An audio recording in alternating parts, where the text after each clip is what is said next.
Hey guys, today I have something really special and a little bit different. Upon request of doing a violin tips and tricks video, I am gonna share with you what I find is the most efficient way of warming up on the violin. Whenever I have a lot of repertoire to get through but little time on hand, I lean towards this procedure to get my fingers and my hands ready and warm. Just a little disclaimer before we start. Everyone's anatomy and physical abilities are different, so in the end, you're really gonna experiment and decide what works best for you. This video is just inspiration. I have found that this is the minimum I can do to keep my hands flexible and to get them ready for an effective practice session, but it might not be the right thing for you. Only do this 5-minute warm-up if you're really in a time crunch. But let's get into it. Tip number 1. Always do scales, every day, without exception. No, I do not like doing scales, but yes, they do help for every piece you play. Bach, Tchaikovsky, Mozart, Mendelssohn. No matter how little time you got to practice, I would always prioritize scales over actual pieces, because all composers use scales of some sort in their music. Quite frankly, if you can't play a G major scale, which is very basic, then you're probably not going to be able to play any of those composers that I have just named well. What I like to do is to start with a normal basic G major scale.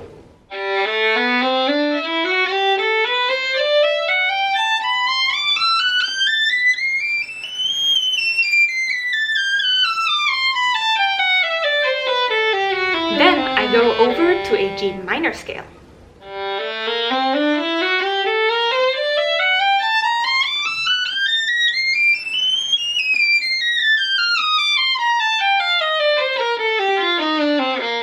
After G minor comes A flat major. So I like to do that next.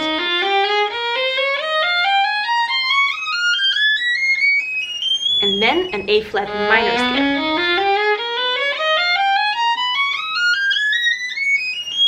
I personally like to go half a note up every time I do a major and a minor. I like to do 4-octave scales, but 3-octave scales will already get you a long way, especially if you're not used to doing scales. Start little and build your way up. And what to do with your bow hand? It's totally fine to start slow with a hold down or an up bow for each note. But take it upon yourself to challenge yourself and take several notes into one bow. 4 notes for a down bow, 4 notes for an up bow. Then you can proceed on 6 notes on a down bow and 6 bows on an up bow. And finally, 8 notes down, 8 notes up, 10 notes down, 10 notes up, etc. The point of scales is to get a fluent finger system, but also a good coordination between your right and your left hand. I would personally say do not overthink scales, but try to get a really beautiful ringing sound out of your violin. Tip number 2. Next up, I like to do tenths. They're so uncomfortable, but they really do make a difference as well. Especially if you're a teenager or older, your fingers start to get a bit harder and less flexible. If you want to maintain or rebuild your flexibility between your fingers, then tenths really do wonders.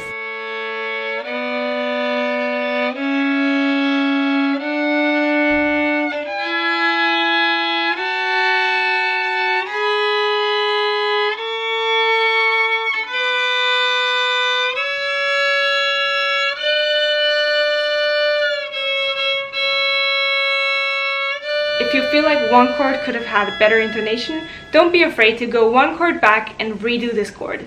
And also, if you feel like it would help your intonation, try to, for example, compare your D string that you press down on the A string with your D from the open D string.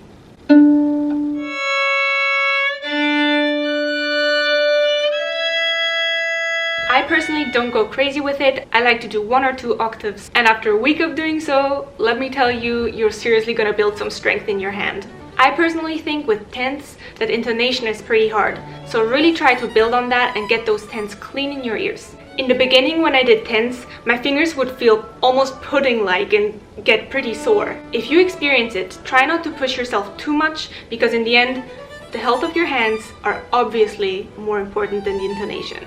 Tenths are a little bit hard on your hands, so try to relax them, and I like to do that with tip number 3.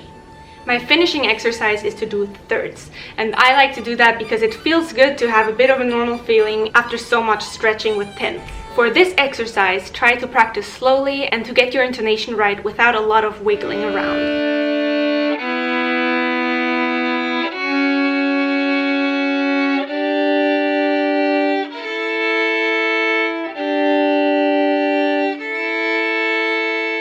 Now, I know that intonation is a subject where every violinist has a different opinion, and this is what intonation is, and you have to think this way. But in the end, I can just share with you what I think and what I have grown up with and what I've been taught. So what I think is that if your violin rings like a bell, that's when you know your intonation is right. So put very simply, your intonation is right, in my opinion, when your violin rings like a bell because of the overtones. Is that what you call it in English?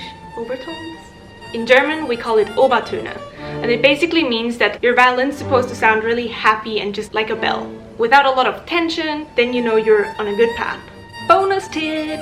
I want to talk about slow practice just briefly on this example of thirds. Whilst the speed between the chords is slow, your fingers should fall onto the string quite fast. This way you make sure that your fingers memorize the actual movement of hitting the string in the right spot. However, if you move your fingers down slowly onto the string, your fingers will not recognize this movement in an actual piece, and this whole slow practice exercise would have been for nothing.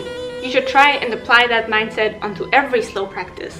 In scales, in sonatas, in concertos. Well, this concludes my quick and easy 5-minute warm-up, and I hope you found today's video somewhat helpful. If so, please let me know in the comments down below, and also don't forget to let me know what I should film next. Thank you so much for watching, and I'll see you next time. Bye!